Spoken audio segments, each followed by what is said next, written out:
Hello friends, आपका स्वागत है। आज हम आपको प्रधान देशांतर रेखा, जिसे क्या है प्राइम मेरिडियन भी कहा जाता है, इसका एक और नाम है 0 डिग्री देशांतर रेखा। तो देशांतर रेखा आप जानते हैं कि 360 देशांतर रेखाएं होती हैं, जो कि यह काल्पनिक रूप से ग्लोब पर बनाया जाता है। जैसे कि ये ग्लोब है, ये 0 डिग्री देशांतर रेखा है। इसके दाएं तरफ आप जाएंगे तो ईस्ट होगा और इसके बाएं तरफ जाएंगे तो वेस्ट होगा। तो इससे समय निर्धारण किया गया कि हर देश में टाइम जोन कैसे होगा। चलिए इसकी देख लेते हैं कि इसकी रूपरेखा कैसे तैयार हुई कि ग्रीनविच में ही क्यों ये 0 डिग्री देशांतर रेखा गुजरा। तो ये ग्रीनविच क्या है, वेधशाला है जो कि लंदन के शहर में है।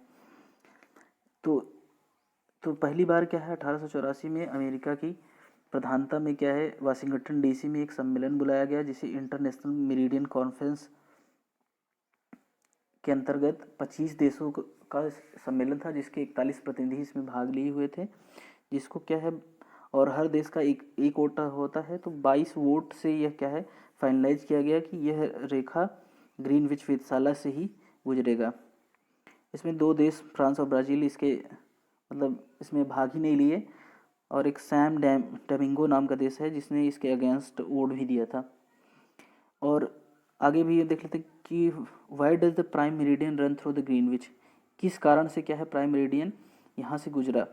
तो इसके 2 मुख्य कारण हैं कि एक तो यूएसए जो है वह इस वक्त क्या है एक उभरता हुआ देश था, और ब्रिटेन तो हर देश पे अपना राज कर चुका था। तो ज़्यादातर उस वक्त जो व्यापार होते थे वो उसी के टाइम जोन के अंतर्गत होते थे, या उस वक्त जो चार्ट बनाया गया था व्यापार करने का उस सब कुछ उसी पर डिपेंड था। इसलिए क्या है मैक्सिमम 70% जो है जो विश्व का व्यापार है उसी पर आधारित था, इसलिए इसको आसानी से एक्सेप्ट कर लिया गया और इसे ही क्या है फाइनलाइज कर दिया गया कि इंटरनेशनल टाइम जोन सिस्टम जो है, और अमेरिका का भी नेशनल टाइम जोन सिस्टम होता है यहीं से पास होता था।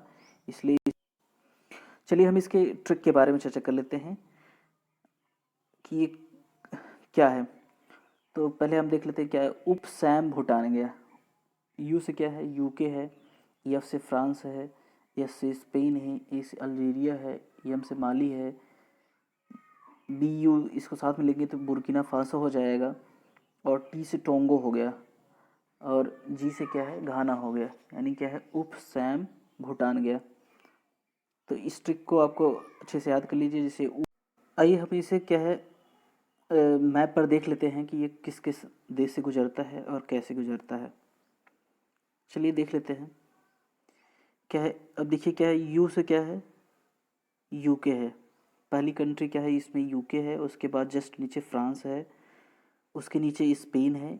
स्पेन की स्पेलिंग जो है ई से स्टार्ट होती है, लेकिन एस लिखा जाता है, अक्सर लोग जानते ही नहीं हैं, इसलिए इस एस ई का यूज किया गया है।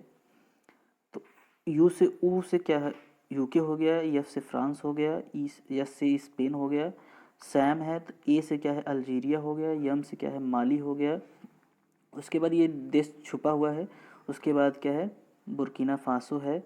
यहाँ पर क्या है ये जो यहाँ पर है, यहाँ पर है क्या है बुर्किना फासो है। उसके जस्ट नीचे ये क्या है जो जहाँ पर ये लाइन है ये यहाँ पर घाना है। इसके बाद फिर क्या है और कोई देश नहीं शामिल है, तो मेनली क्या है इस यूरोप और अफ्रीका ही के ही देश शामिल हैं। तो कुल मिला के 8 कंट्रियाँ इसमें शामिल हैं, 8 देश। और वाटर क्षेत्र को नहीं शामिल किया गया जाता है, इसमें सिर्फ हम लैंड वाले भाग को ही देखा जाता है। तो फ्रेंड्स आप बताइएगा ये ट्रिक आपको कैसा लगा। बहुत बहुत धन्यवाद।